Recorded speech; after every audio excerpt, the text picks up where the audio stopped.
Oh, fuck. Well, we lagged him out. We fucking lagged him out. God damn it. Yes. I get the wide shot of Jesus Christ himself. Okay, so I guess let's start off the video. Begin, David. Alright, welcome to Come to Talk YT. Today we are going to be exploring SCPs using a random number generator.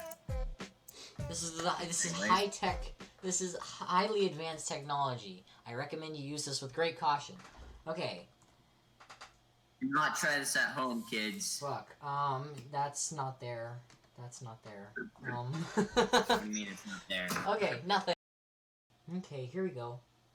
Well, I don't know what the fuck happened here, but I've got something. SCP-3017. 017? Yeah, 3017. Object class, neutralized. Neutralized, interesting. Special containment procedures updated. Fraser Melbook's cremated remains have been scattered over, something locations, all of which are under automated surveillance. The locations are stored in individual files under separate subdirectories under level blank clearance. Any attempt to access any of the files pertaining to the location of the remains, intentionally or otherwise, will automatically alert RAISA administrators. All personnel attempting to access these files are to be administered Class A amnestics, and removed from active duty for a period of no less than 2 weeks. If symptoms of SCP-3017-A appear in any Foundation personnel and persist following administration of Class A amnestics, SCP-3017 will be redesignated as Euclid. New procedures will be drafted, and all affected personnel will be given further amnestic therapy on a case-by-case basis. Prolonged access to this file and related files, attempting to access files pertaining to the location of Melbook's remains, attempting to access the remains themselves, creation of additional material related to SCP-3017, and any attempt to violate these containment procedures. Okay. Interesting. Go ahead and read the description, David. SCP-3017. Fraser Melbrook, a male aged 25 years old at the time of initial containment. SCP-3017 is believed to have extensive ties to several anomalous groups and is suspected of having committed multiple robberies, assaults, and murders. SCP-3017 has been arrested 23 times, but has never been formally indicted, as likely due to its secondary effect. SCP-3017's primary anomaly effects all subjects come.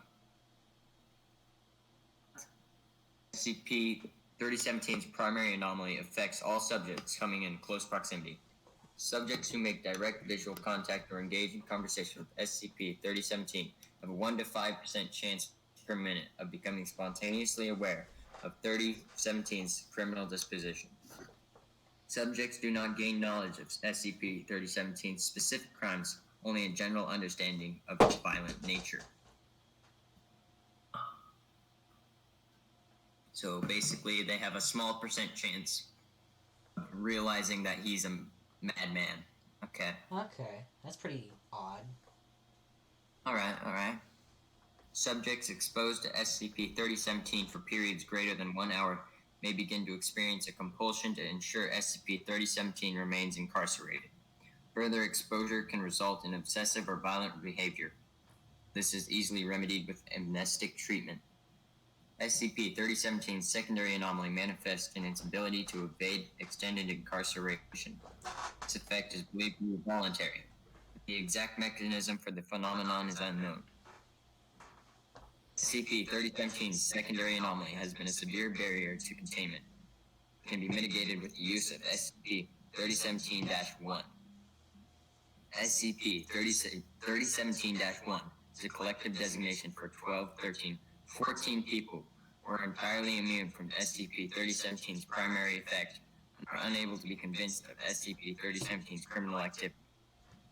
table of all currently known SCP-3017-1 instances can be found under Addendum 3017-1-A.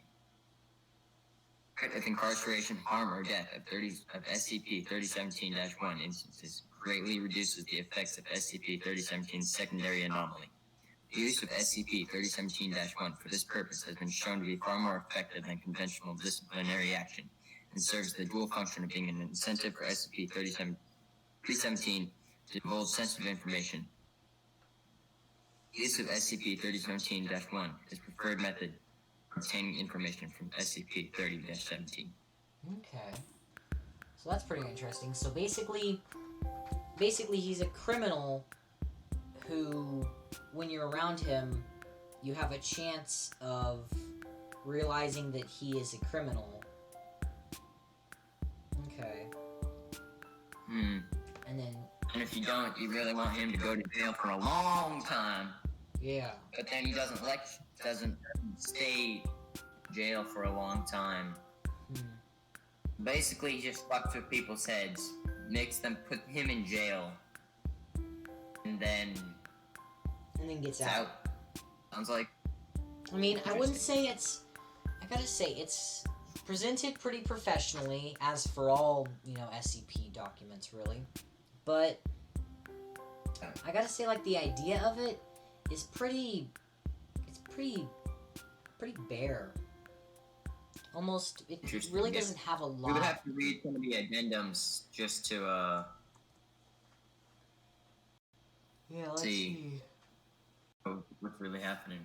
Let's see. Oh, we got some relations to him. We've got a mother, father, sister, 2 brothers, maternal grandmother, fiance, two former classmates, former romantic partner, a neighbor, and another former romantic partner. So, these are the 3017-1 instances. Okay. And these were said to be the people who aren't affected by 3017's power? Yes. Okay. Addendum. Mitigation of SCP-3017's secondary effect. Following repeated attempts at containment breach by SCP-3017, Dr. Paris Kieran and researcher Kathleen Rylan began an investigation of subjects' previous incarcerations. It was discovered that shortly prior to SCP-3017's 22nd arrest and long period of police incarceration, SCP-3017-1-04 was diagnosed with leukemia. A proposal was approved to investigate how SCP-3017's perception of SCP-3017-1's well-being could be used to mitigate its secondary effect. The following interview was conducted by researcher Rylan on 1/29, and what I'm going to assume is 2016. Yes, that makes sense. Yes, then we've got a log. Could be 2006, though. Yeah. Who knows? No. Then we've got a log of that conversation, so that's not quite necessary. Yeah. So, we've got some more interviews and such. Okay, so basically this person is a criminal who can basically get away with anything and only has a few people that don't realize his criminal nature after being around him for so long. And those people's well-being, the threatening of that is the only thing that can really keep him contained, I guess. Yeah. So I gotta rate this thing, honestly, I gotta give it like a 4 out of 10. Just because it's not very deep into what it is. And I get that a lot of it's redacted, but still you can get a pretty good idea, even with large chunks redacted. This is really just a typical criminal story, to me anyway. Criminal gets away with a lot of shit. Interesting. What do you think, David? Personally, I thought it's an okay SCP. I would like to hear this in like a podcast form, particularly from my favorite podcast, SCP Archives. Quick shout out to them, by the way. I think it would be interesting. I'm sure it's definitely not the best SCP. I have many that I put above it, but overall I think it was pretty well written. I've had some more details about it, but I suppose that's probably all in a way in addendums. Yeah. Anyways, Alright. next SCP. Okay. SCP-1123. Object Class Safe. Special Containment Procedures. To prevent degradation of SCP-1123 and its markings, it is to be kept in a hermetically sealed container in an argon gas atmosphere. When not being tested, or an argon gas atmosphere when not being tested. During testing and storage, light exposure should be limited to 50 lux, temperature between 20 and 24 degrees Celsius, and relative humidity at 55%. SCP-1123 should only be transported in its container and should not be handled except during a controlled experiment. When not being tested, it will be stored in a secure, climate-controlled locker at Site-19. Okay. Interesting. Now, what is it? Description. SCP-1123 is a human skull missing the lower mandible and all its teeth. Across the exterior squama frontalis is a modern Khmer script. Human blood translates as remember. Both skull and blood have been definitively dated to 1970 redacted, and genetic testing confirms that both are the same individual. SCP-1123 was discovered in 1980 redacted by Colonel Hugh redacted of the Vietnamese People's Army with a collection of human remains in the custody of redacted museum in redacted Cambodia. SCP-1123 was intercepted by Foundation agents as it was being delivered to Hanoi. Khmer script is badly faded and invisible to most subjects beyond 5 meters distance.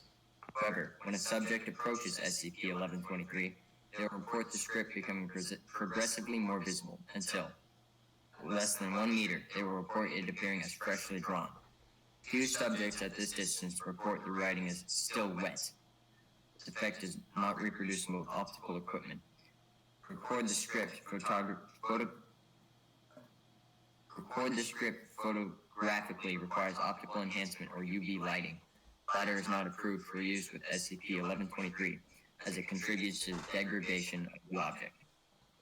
Subjects at this distance will often report other anomalous sensory phenomena, including smells such as cooking meat or ashes, sounds such as soft crying, low heartbeats or breathing, or distant footsteps, and tactile responses such as grit in the eyes, ants crawling down the back of the hand, or grass splinters in the soles of the feet. Ouch. Yeah, that does not sound fun. Yeah, no. When subjects touch the surface of SCP-1123, they will experience a dissociative... What? I don't know that word. Hang on, let me go look that up. Dissociative fugue state. Initiation of the fugue state appears instantaneous and is not affected by the cessation of contact with SCP-1123. Symptoms of fugue persist for 90 minutes to 6 hours. Fugue is characterized by confusion, disorientation, and adoption of a new identity, memories, which consist of knowledge, including language, previously unknown to the subject. During the fugue, the subject will lose all memories of prior identity. Subjects have shown various reactions to this, ranging from near catatonia to attempts to escape or attack Foundation personnel. The fugue state subsides, the subject will regain memories of their prior identity, but will also remain in memory of the new imprinted identity and all knowledge associated with it. Subjects have said that it is as if they lived an entire other life as some other person in the period between touching SCP-1123 and recovering from the fugue. Wow. So it's almost like a split identity sort of thing. It's like on Rick and Morty when there's that game. It's like Bob or something. I don't remember what it's called, but you can go out and you can live an entire life as a person. Oh. Remember that? You watch Rick and Morty? I do not watch Rick and Morty, actually, unfortunately. Oh, damn, bro. You gotta do that. Alright. Anyway, carrying on. Post-fuge interviews have provided enough corroborative information in redacted studied cases for researchers to find historical documentation confirming the imprinted personalities correspondence to a specific individual who had lived at some time prior to the subject. There appears no connection between the origin of this imprinted personality and the identity of the subject based on age, genealogy, gender, ethnicity, or national origin. Imprinted personalities share the following characteristics. The imprint died before the subject's birth. Dates have ranged as early as 90 years prior to less than 1 year. The imprint was a victim of subjugation, torture, and or imprisonment. The imprint typically died by violence, usually homicide. Sometimes death has been due to secondary factors such as starvation or infection. The imprint's death was the result of being targeted by a political mass movement, most often with some form of state sanction and or complicity. Subjects undergo no obvious after effects due to exposure, but will show psychological effects common to the types of trauma experienced by the imprinted personality. Grief, survivor's guilt, and depression are typical. Suicidal ideation is rare, but has occurred in a small fraction of cases. It should be noted that in treatment of these after effects, use of amnestics has not shown any psychological benefit and has often proved to be harmful. So that looks like the end. I really like how they added part of state sanction and political mass movement, because that was a big thing in Cambodia and Asia, the whole communist thing. Yeah. Well, I liked this SCP. It was interesting. Human skull. It sounds like a really well written, depth SCP. Yeah. A lot of stuff to it. Yeah, it was really I'd say real good, like 8 out of 10, because it's got a really good idea to it. Skull, and the fact that it almost it basically sets in the person who touches it a split personality. Not even a split personality, like a split mentality almost. Mm-hmm. Almost. Just about. It says the safe object, which is like really kind of cool, because a lot of the safe anomalies are kind of boring. Yeah. Anyways, I would give that a SCP-1123 out of SCP-1123. Ah, I see. And why do you give it that rating? Because SCP, that's why. Anyways, moving on. Okay. SCP-1777, huh? 17 what? SCP-1777. 1777.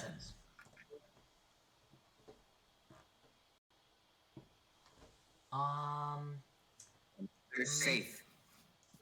Nothing. To neutralize. Wait, hold on.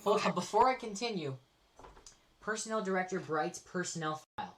Factory Porn SCP-1777. What the hell? What are you talking about, bro? I'm looking on the SCP Foundation site, and it says Personnel Director Bright's personnel file.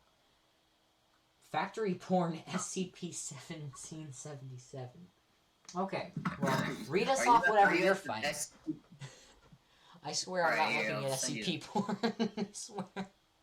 Like, damn, bro. Okay, what are you reading? I can only imagine. SCP-1777. Object class safe. Changed to neutralized under O5 review. Special containment procedures. Due to the public nature of SCP-1777-2.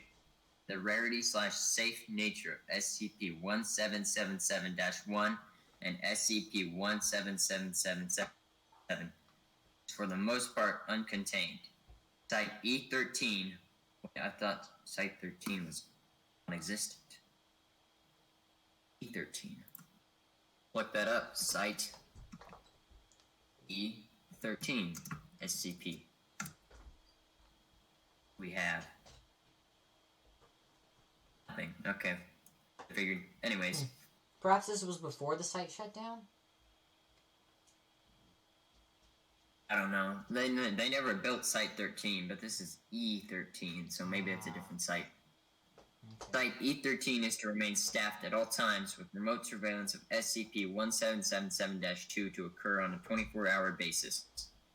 Should SCP-1777-1 make an appearance to security members dressed as tour guides, and one dressed so as to resemble SCP-177-1, suggested cover story is that the agent so dressed is a reenactor with a local troupe and was playing a role.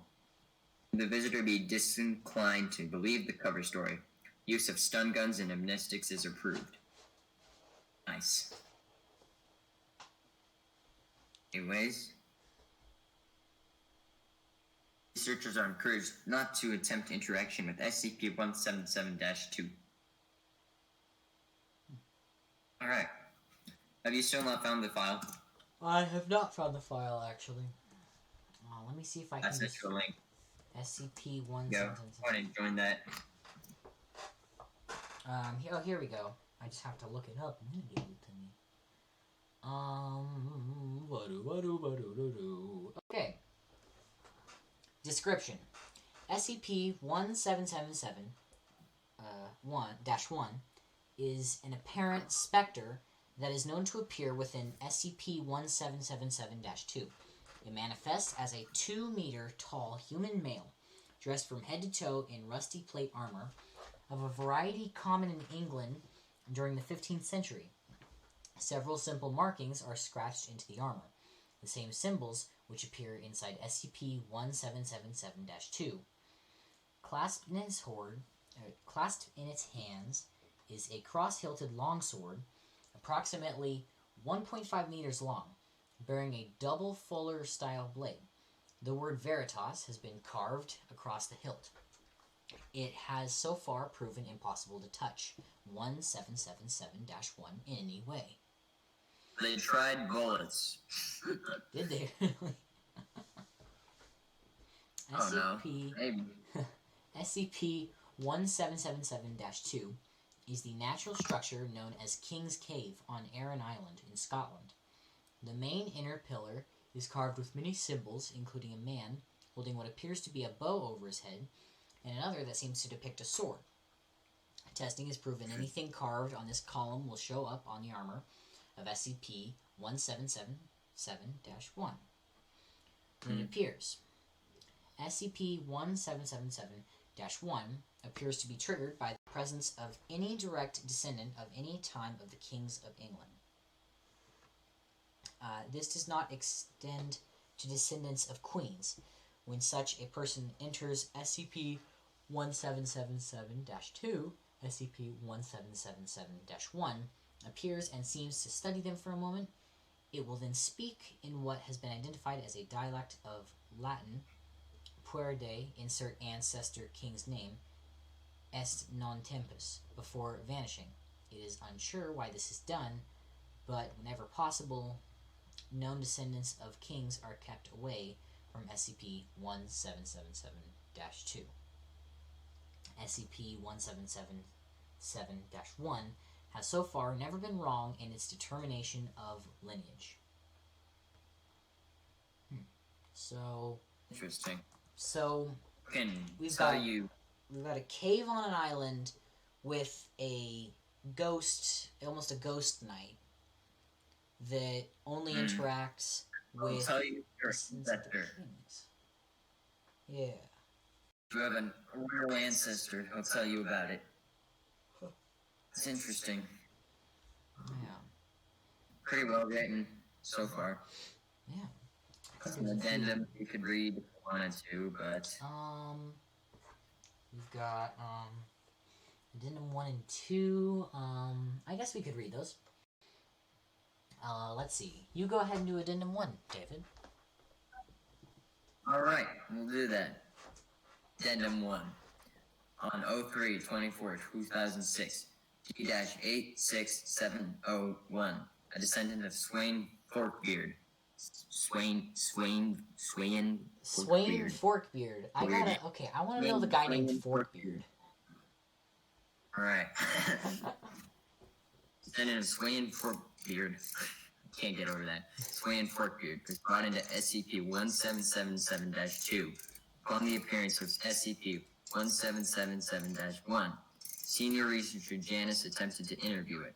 He continuously interrupted it for several minutes, causing SCP-1777-1 to stay manifested for longer than it ever had before.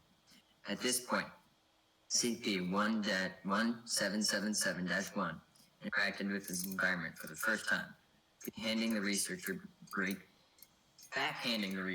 breaking his jaw. Wow. It spoke the following words in Latin: Stultus bestia, relinquer me ad meum munis. It then finished its statement to D-86701 and vanished. Since this event, SCP-1777-1 has failed to materialize whenever a Foundation researcher or other operative has accompanied a prospective visitor. And then we have a footnote here. This foolish beast lead me to my task. That is the translation of what he said. Ah, okay. And then... Yes. Okay, so wait, were there other, so what was 3? Per Tamlin, Operation Protocols, MCP, okay. Let's see what these other footnotes are. Word Veritas, 1. Truth. Okay, so his sword has truth carved into it. And, this one where it said, appears to be triggered by the presence of any direct descendants of any of the kings of England. Where it says here, it will then speak in what has been identified as a dialect of Latin. Puer de insert ancestor king's name est non tempus. And that translates to, child of blank, it is not your time. I see. So, could it be that the SCP is looking for a very specific descendant of the kings of England to almost judge them? Yeah. Perhaps to, like, judge them and then say, you're gonna do something now. I don't know.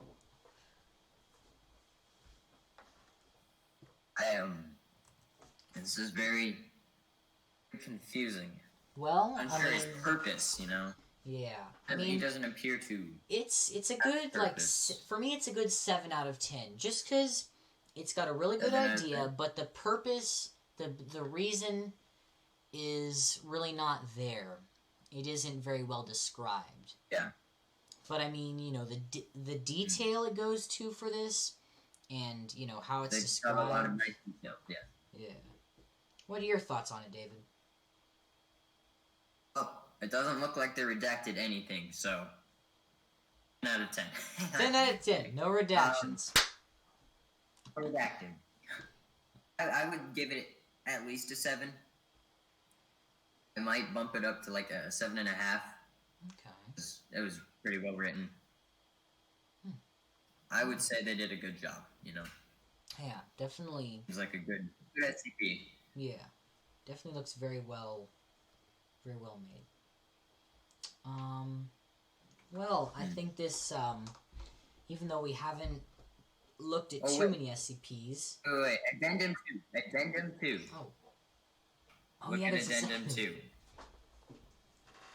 That is important. Yeah, I'll go ahead and read it's it. Not reappeared since Addendum 2. It killed a man. Wait, on 07/12/2011, a visitor later identified as Bernard Scrivens, 23, of Sussex, England, made his way into SCP-1777-2. No staff were currently on site, but were watching the video feeds. 1777-1 appeared as normal, but instead of speaking, it handed its sword to Scrivens and left. A team was dispatched to contain the site and determine what had happened. Upon arrival, the team was attacked by the man. Although non-lethal force was used. The stun guns triggered a heart attack in Scrivens, which led to his death. At this point, SCP-1777-1 reappeared and spoke Requies in pace Arturus sic finit Camelot. 1777-1 has not reappeared since this incident. So what he spoke there translates to "Rest in peace, Arthur. So ends Camelot." Rest in peace, Arthur. So ends Camelot. That's pretty interesting. So interesting. Yeah. I guess maybe we ruled too soon. I guess he did have a purpose. Yeah. Looking for the he gave the sword I guess for the heir. Yeah. I'm gonna call it the Sword of Truth since it had truth written on it. So he basically gave the Sword of Truth to this descendant of one of the kings, and said, King Arthur. Yeah, one of the descendants of King Arthur. And if he was real, perhaps. Okay, I know this isn't what we came here to do today, but little mini theory, game theory. I just stole your idea. I'm sorry. I'll pay you if you'd like. But mini theory. Don't worry, we're not. Mini theory. What if this descendant was supposed to continue on the sort of like continuation of Camelot? What the hell was Camelot? Bro, do you not know the story of King Arthur? Okay, shut up. It's been a while. Run me through it again. Alright. Remember the round table? Okay. The sword and the stone? Ah. Okay. Gotcha. Definitely gotcha. That story. Okay, so basically, Alright. he gave him the sword and this guy was supposed to continue on Camelot, but when this Spectre realized, oh crap, they just killed the heir. Oh crap, they just killed the heir that I gave the sword to. He was supposed to carry on Camelot. And yes, and then so now there's no heir to the Camelot, and now he says, well, there goes Camelot. Sorry, Arthur. We're all fucked. Well, anyways. Well, I would give it an 8 now. Yeah, I'd probably have to give it like a 9. Just because of that little bit of, you know. A little bit of information. Just changed everything, yeah. A little bit of story extension there. Okay. Got 1858. What do you get? Actually, we'll have to do 1858 next time because we've got to end it here. You gots to go. I gots to go. You gots to go. Probably. We'll say that you do. We'll just say that you do. And end off the video. I got this, man. Alright. Thanks for watching. Don't forget to like, subscribe, and hit the bell, click notification, and come back next time for more SCP content.